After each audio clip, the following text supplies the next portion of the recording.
Repo rate में बढ़ोतरी से बात साफ होती है कि आने वाले वक्त में कर्ज महंगा होगा, क्योंकि रेपो रेट में बढ़ोतरी इस बात का संकेत देती है कि रिजर्व बैंक ये चाहता है कि ब्याज दरों में बढ़ोतरी हो, और निश्चय ही ऐसा संकेत पाकर तमाम बैंक अपनी ब्याज दरों को बढ़ाएंगे। इससे car loan, home loan, scooter, scooty loan, bike loan, ये सब महंगे होंगे। रिजर्व बैंक की बहुत गहरी चिंता बनी हुई है महंगाई को लेकर, और महंगाई को नियंत्रित करना रिजर्व बैंक के प्रमुख दायित्वों में से एक है। लेकिन मूल बात यह है कि महंगाई को नियंत्रण करना रिजर्व बैंक के हाथ में इसीलिए नहीं है कि पूरे विश्व में जो महंगाई की आंधी आई हुई है उसके मूल में कच्चे तेलों के भावों में बढ़ोतरी है, और कच्चे तेल के भावों में बढ़ोतरी का ताल्लुक कहीं न कहीं यूक्रेन और रूस के युद्ध से जुड़ता है, और इस पर रिजर्व बैंक का तो क्या, किसी का कोई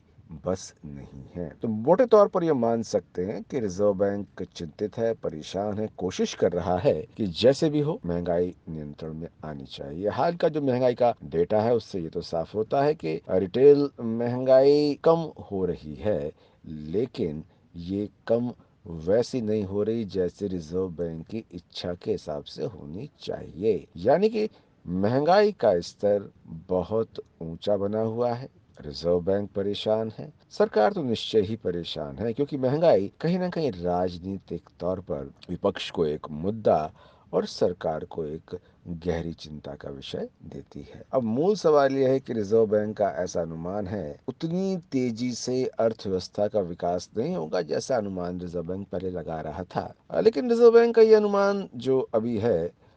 6 से 7% के बीच, जो विकास दर तमाम और संस्थानों ने भी एक अनुमानित की है कि 6 से 7% की विकास दर भारतीय अर्थव्यवस्था हासिल कर सकती है। ऐसे माहौल में जब पूरा विश्व एक आर्थिक मंदी और महंगाई से साथ साथ जूझ रहा है, 6 से 7% की विकास दर भी संतोषजनक मानी जा सकती है। लेकिन इससे बात बहुत साफ होती है कि आने वाले वक्त में भी